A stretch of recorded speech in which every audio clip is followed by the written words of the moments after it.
All right, and we are back for the mayor's update. We've heard you. You want to be streaming on Facebook. You want to be streaming on YouTube. So we're coming back to Facebook. We're just going to see now if we don't get a huge amount of views on the Facebook view of this one, we're going full YouTube.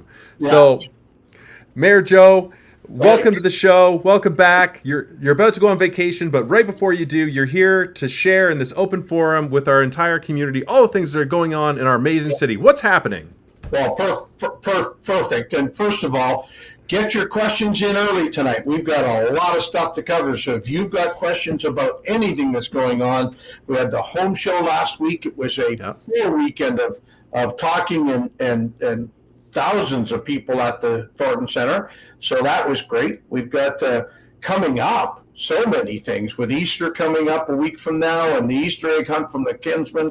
Want to make sure we don't miss that conversation.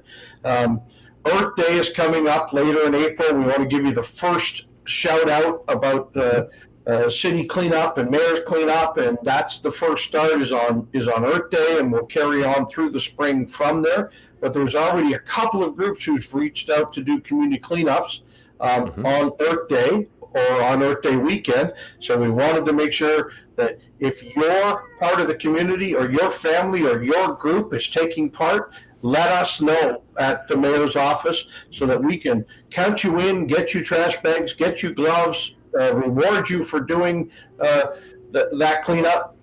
On top of all that, Grayden, we're building the largest automotive manufacturing site in Canadian history, just in the northeast of St. Thomas, and it's taking a little bit of our time from myself and the folks at City Hall. So we today named Justin Lawrence the lead of that project, and we'll be hiring Justin's replacement in the environmental office and as a chief city engineer. Because we think he's just the right guy to lead the project, that big a construction project that we're doing. So big work for our city. Almost everywhere I go in City Hall, we're talking about that rather than all of the different things we used to talk about. And we need to kind of get back to doing both. We've got lots to do, but it's it's been tough to wipe the smile off the mayor's face for the last 2 weeks. So we keep moving on. I also spoke to the Rotary Club today at lunch, and it's nice to get out to community groups like that to kind of feel the climate of what they're thinking of in St. Thomas, and pretty pleased out there with what we're doing. And Grayden, I know you and I play a bit of a role in the Downtown Development Board. And was also at the home show, also had a great time. Yeah. But we've got some construction going on downtown. Sure do. It's kind of bittersweet because, boy, that construction company is moving fast and they're doing things at a really rapid pace.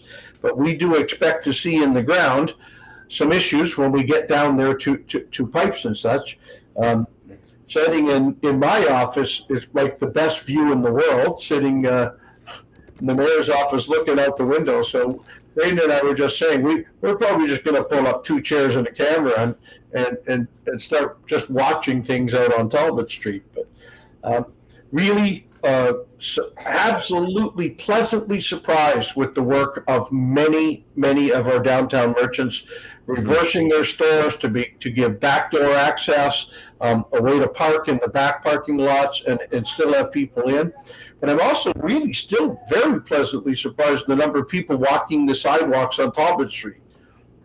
Get into all of the stores easily on the front end. That you kind of have to come in from each corner and walk the sidewalks, but especially on a beautiful day like today is turned into. What was that 2 hours worth of snow in the middle of the afternoon? Who said it could do that? I know what it was. The mayor will take the blame. I'm heading away on vacation tomorrow, and you just wanted to show me one last little bit of snow. But we're going to take a week off, Stephanie and I, so perfect. Huh?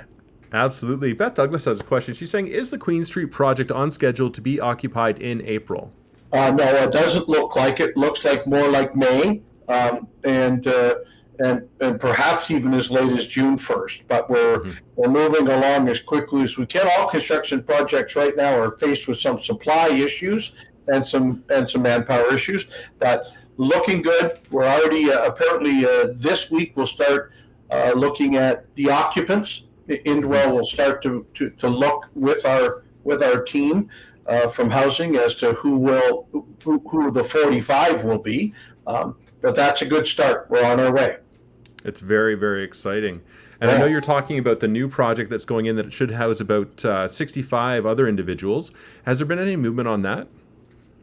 Our next Indwell building is we've certainly been lots of conversation, and we've had 2 or 3 this week alone as to what site could we use, should we use. But there also is some, as we move forward with the Volkswagen PowerCo project, we may have to build some housing for it too. So we're looking at what could be both, or could we do some that later on would be construction housing, or some that we would start out as construction worker housing and then become supportive housing.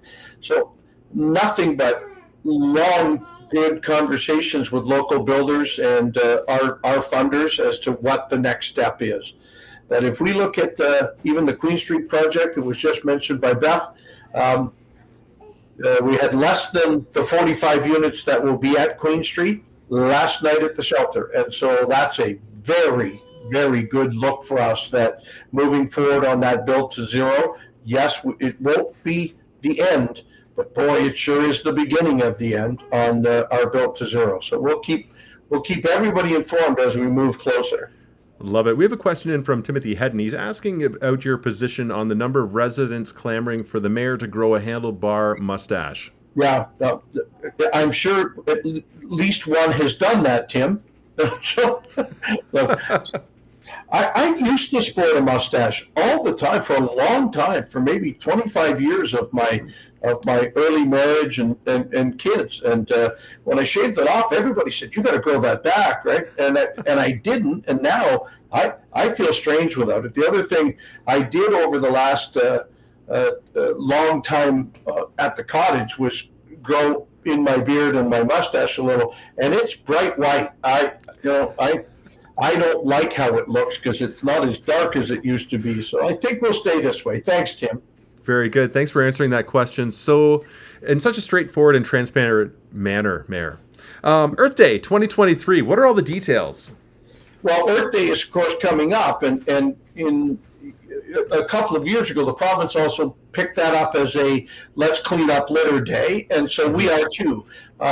April 22nd is Earth Day, and we'll do a number of things around town. We're asking you to put a team together, you listening at home, me and you, and let us know so that the mayor can go out and help with your cleanup on that weekend or during that week also. We want to recognize all the groups and neighborhoods and companies and service clubs that go out and do cleanups on that day. And we want to help you by supplying you with garbage bags and gloves and all of the things that you may need to do a cleanup. So let's really look forward to planning between the 1st of April, which is coming up this week, and the 22nd of April as to how many teams can we get out there. And look, we're not going to hold you to having to do it on Earth Day. If you can do it the following weekend or even in the following couple of weeks by planning your school, your group to do it, we want you to do it anytime. As a matter of fact, if we spread it out, Grayden and I have a better chance of going out and visiting with you while you're doing cleanups. So let's try it. Perfect. Tim says we could come clean up his backyard. Yeah. Tim, I've seen you. You're good and healthy. You too can clean up our community with us. That'll be perfect.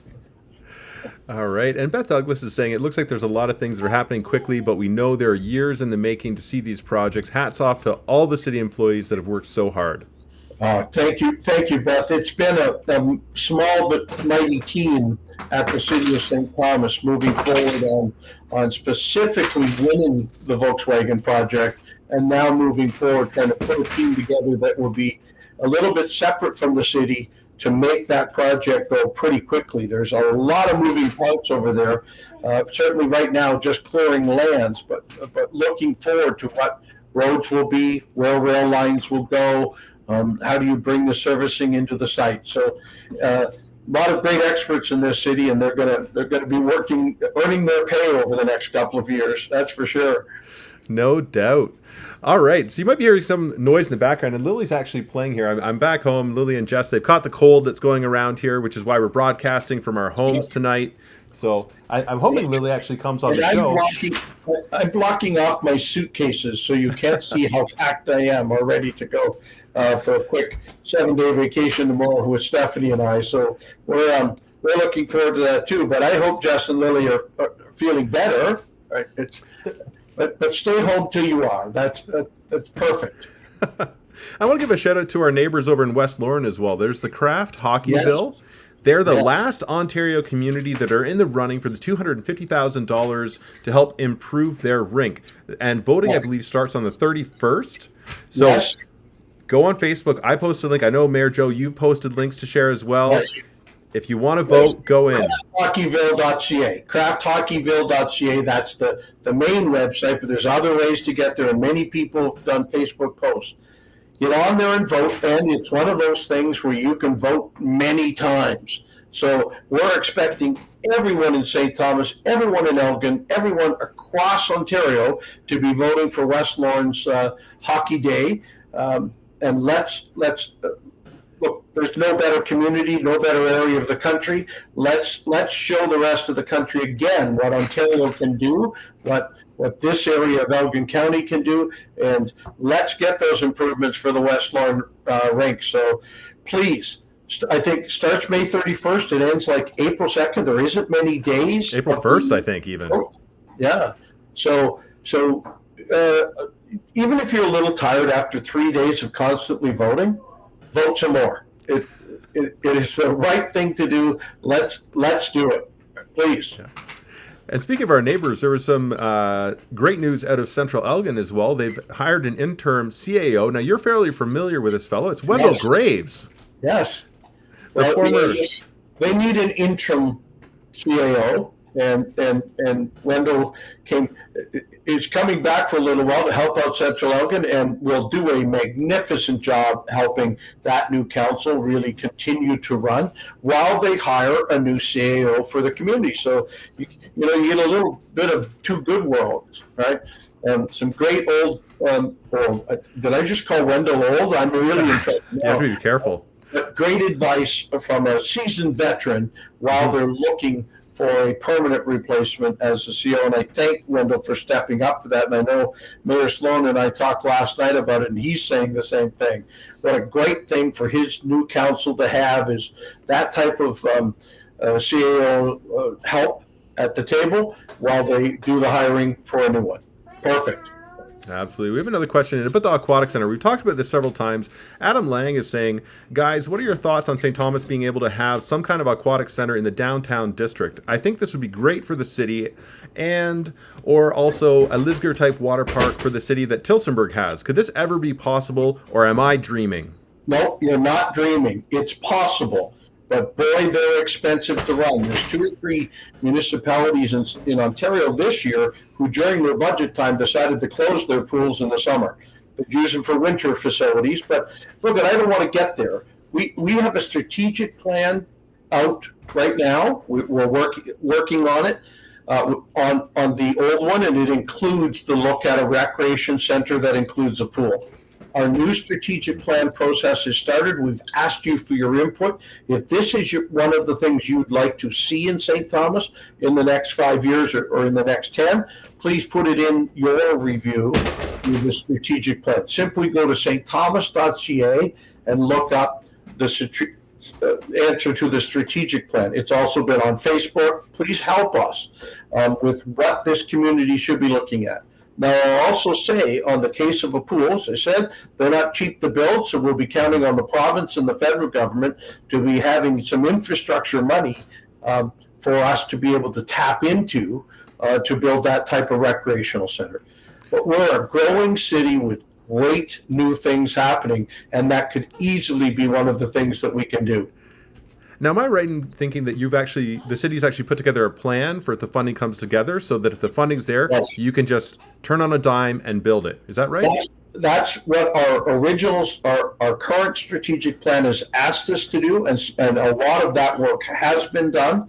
We can't get caught the next time the feds or the province come up with some money for recreational complex for us not to have something ready to go, because that's who will win that contest. Since we've just won a great contest in attracting a worldwide industry, we need to be able to be ready at all times for some of the other stuff we want. And that's one of them. So I challenge our council. We continue to have in our strategic plan, let's get this thing kind of in a box and on a shelf and start fundraising, because it will take some public fundraising also, so that when we go to, when and if the province and the federal governments come up with some funds for this, we're ready to hold our hands up and say, yes, let's go.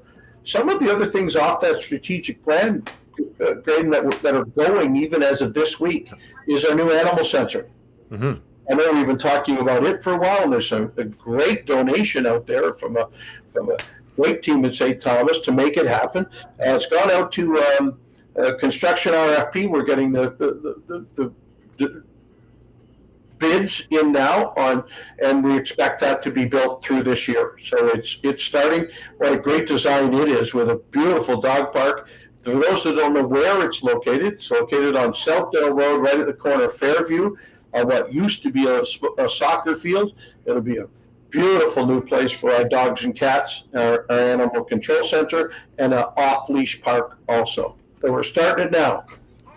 Right on. And Adam says, that's great, guys. My fingers are crossed. Thank you so much for the input and for your guys' continued support to me and Adam's Montgomery's foodie group, which is the St. Thomas Food Group, which is incredible. Like, if you want to know what's happening in St. Thomas in relation to food, go on there, and they give you honest food reviews. Yep. Well, if you want to know how it tastes, you can just read some of the reviews, and you can you can pick your next spot you've got to go try. There is so much really good culinary stuff happening in our area, and as St. Thomas continues to grow, one of the best things we're growing is good restaurants and the like also. So thank you, Adam and Adam, for talking about that. We need to continue to talk about that also, and let's move forward. It's great. And Adam's asking if I'm going to do or if either of us are going to do the Plaza Sushi contest. I'm probably not. I wanted to, but I'd be setting myself up for failure. I can't eat that much. I want to. My eyes are that big. I can't do it, but everyone else should do it. Adam Montgomery did it. He won it, so he's in the running to get $400, $600 worth of sushi. So Adam was successful at it. I thought about it the night when I was at Plaza Sushi, having a fantastic meal. But I had other people with me. It was kind of something you have to do on your own when you're there, or bring your cheerleader. But incredible food. There's so many neat things I want to try there. I'm not sure, but we'll. If Grayden and I do it together, no.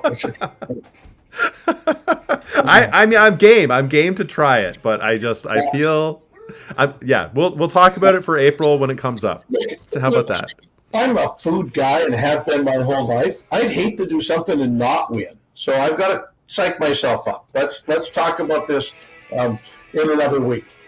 We'll come back to it. Now Lily's playing her guitar. Hey Lily, you want to show everyone your guitar? Yeah. Hey Lil, you want to come over here? Show me your guitar. Well, she's getting a little shy, but she could be quite the rock star. That's one of my hopes, is that she'll be a rocker. Yeah. There's another event that's happening tonight that's pretty awesome. And politics or at Streamliners? Yes. Yeah. Well, I was with Tara McCauley this morning at Police Services Board. She also serves on that with me now. And so I was talking to her about what's that look like for you? Are you feeling okay with it? And she said something about she's going to do a Mayor Joe and not pre-write a speech, but go out there and speak. But I wish I was there to see it. It'll be fun. But it does sound like, Streamliners has been a big friend of this show and for a while, and to have them do the events that they do at that great coffee place in our community, we're happy to hear it. This is another one. Absolutely. We've got Councillor Gibson there as well, a former mayor, Heather Jackson, and Patricia Hontar. Yeah. So it's a great lineup of women from our Yes. community that are all involved in politics or very informed on it. Yep, excellent. And we should. Look, we continue to say we can do a better gender balance on our council, on our anywhere else. And so let's continue to have those that are there counsel those to get more to come forward to play a role in politics in our community. Absolutely. And Adam's asking me if my parents still live out on the house on Sparta Line, and they do. It's Fruit Ridge Line. It goes all the way to Sparta Line. They're closer to Fruit Ridge, and says, nice to see a fellow Sparta school alumni doing so well. I was sad when they changed the name. I agree. As somebody who went to Sparta school, like changing the name and getting rid of all the history, that was a bit hard for me. I love the fact it's French immersion. My nieces are going there now. I get that, but why couldn't Sparta School be French immersion? I mean, I understand. But I heard the name the other day, and I went, "What are you talking about?" And they said, "Oh, the Sparta School." I said, well, "Okay, well then let's call it that." But anyway, that's just my opinion. Yeah, no, I agree. Whatever. I'm easygoing. It's fine. Adam's saying, any idea what some of the other new places coming into the new plaza in this next phase are? With all that's been going on, I had a quick conversation with them about some of the new that they were building, but I didn't ask what else is coming, what else is there. So that's a great question to me to ask the builders over the next week or two before we're back. By the way, we're not here next week. We want to pre-warn you that there'll be no mayor's update next week because I'm away. We're taking 7 days worth of rest, and we're going to do it. So a well-deserved vacation. Yep. Let's do a quick health update. Where's our healthcare system in St. Thomas at right now? Well, I met with the president of the hospital this week, so timely question. We're talking about as St. Thomas grows and St. Thomas and Elgin grows, what will the hospital have to do? Mm-hmm. And it takes a lot to watch the growth of a hospital, or what has to catch up as population grows. And so we had a good long conversation about at what point do we have to ask the province for what's next for Elgin, St. Thomas Elgin General Hospital.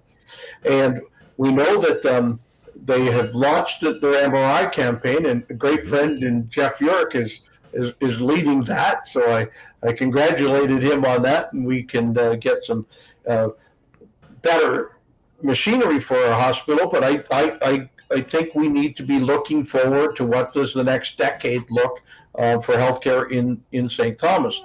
We continue to recruit new docs as much as we can as a city, and through the province and through the graduation from medical school. I'll be the first to say and to ask the health minister, why don't we open up some more desks in the medical schools for us to be able to have? Let's overtrain the number of doctors and nurses so that in 2 or 3 years, and for doctors, some 8 years from now, we'll start to have all the docs we need to recover for people who are retiring and the increase in population. We'll keep shouting that one too. That municipalities don't truly have a role in healthcare, but that doesn't mean we can't suggest better alternatives. Yeah, absolutely. And how about the police service? Any new changes there? Updates? We continue to grow our police service because as the community continues to grow, I think you realize that 2 weeks ago when we had a bit of a boundary change, where all of a sudden our police now have to cover that area too, mm-hmm. and our fire department has to cover that area too. And as we grow the city on the west side this year, the new construction on the west side that we prepared for last year with the closing down of Sunset to put water and sewer to the west side, there'll be even more areas. So lots of conversation with us at Police Services Board. What does that mean? At what point do you bring on how many officers per 1,000 people and how many cars? What do we need? And as St. Thomas grows, we'll make sure that you're getting the great safety piece that you're supposed to get as a community, both in fire and police. The ambulance service and the paramedic service that is new to ambulance also. There's some great new additions. Elgin County takes care of all of that for us, even in St. Thomas. So we work together with our partners wherever we can. Mm-hmm. And Timothy's saying lots of driving cabs with certifications we won't allow. Do you understand what he's mentioning there? No. Okay. We do certify cabs. We do certify their licenses. But a year ago, we turned it back to where the cabs were allowed to set their own prices and charge what they needed to be successful in the people transit business. So hopefully we'll get a little more what that is. If there's somebody out there doing something that they shouldn't be doing that is covered by a city bylaw, customerservice.ca. Call customer service at ST.Thomas.ca or email to that spot, and let somebody in the city know. And oftentimes, I've been telling this to everybody, and I said it a lot of times over the weekend at the Homeshow. Tell them you're talking to the mayor and put my name in your customer service request. Then it comes back to me really quickly too as to whether it got fixed, who got called, whether it was followed up on or not. I'm really pleased with what we're able to do from a customer service point of view, how we're handling those things. But it really makes a big difference to actually do it at customer service at ST.Thomas.ca rather than on Facebook. I mean, we get a whole lot of people, there's a pothole, or this needs to be fixed, or great. Mm-hmm. Pick up your phone, pick up your and send it in to customer service so the person who can actually do something about it, whether it's the director of roads or the director of trash, or can actually respond back to you whether it got fixed or not. And if it doesn't in the first instance, then you put the mayor's name in the next instance, and we all hear back about what needs to be done. So looking forward to all of those responses. Very good. And I think Beth Douglas has nailed it on the head. He was trying to talk about doctors driving cabs in our country because their credentials aren't recognized. And there's a lot of work being done on that right now, I believe. The province, even in their last budget, said a piece about that. And I think the leader of the opposition party in Ottawa has said, we've got to make it the same standard across Canada so that it is an easy recertification if it's somebody who is coming to Canada trained in really any skill. But we're short on doctors, but if it was an engineer that was trained properly or another university level skill, we need to make sure that it's not inequitable, that it's the same in Ontario as it is in Nova Scotia, so that we can, wherever you go in Canada, you can get the job you were trained for. Mm-hmm. Now we're running out of time, but we've got a lot more questions coming in and things to cover. I want to touch base on one one that was mentioned to me this week is about the name of the new building that's going to be holding the housing over on Queen Street. Yes. There's a group of women, they don't want it to be called the station because they feel like the queso station is the station. So they want that to be called the toll booth or something along those lines. So they're making a petition for that. What are your thoughts? Well, great. Get it together and get it to Endwell. I mean, Endwell is the operator of the building. They've chosen that name, the station. Mm-hmm. We wanted a railway-centric name that went with St. Thomas. I'm sure if there's enough people in St. Thomas sharing with them a better name, a better way to go, fine. I also, I think that it's okay if we represent railway heritage here in St. Thomas too. So let me hear. I like you, have seen one suggestion so far. Let's see what gets there to through customer service or through to Endwell. Other suggestions. Happy to help. Very good. And our final question, I know we've got some other ones, but I do want to mention Anne Montgomery is asking if there are any plans for the fire department since our city is growing so much right now. Yes. Well, we know that the building on Queen Street involved also a fire hall, a one-unit fire hall already there too. So and that was put there to cover the new northwest piece of the city. We think with the large expansion to our industrial area, we'll need also, and through conversation with the Fire Marshal of Ontario, we'll need to expand a different coverage for that area too. But we already have a fire hall on Burwell, about 2 minutes away from that site. So we continue to look for fire safety and anything else that's citywide. Obviously, garbage collection or snowplow all has to be changed whenever we add a new street or a new area to town. Yes. Very good. And our final shout out is to our new sponsor, CrossFit Elgin, who have life-changing fitness. Jess goes, Lily goes, I'm going to be going, you go. And we think everyone should go. He loves is there way more than me. It sure looks like she goes to CrossFit more than Joe, but they are such a great place at making it work for you. That an exercise program of the day that fits who is in the room. Modify Joe's workout for sure because he's old and maybe a little big, but other athletes get treated a little differently and do a different workout. So perfect. Thank you, CrossFit, for joining Mayor's Update. Very good. All right. Mayor Joe, thanks again for your time. All of our viewers, thank you. Our sponsors, everybody. It's always a pleasure chatting with you. It's been a great week. We'll look forward to seeing you in 2 weeks. 2 weeks. 2 weeks after Easter. So happy Easter to everyone, and we'll see you then.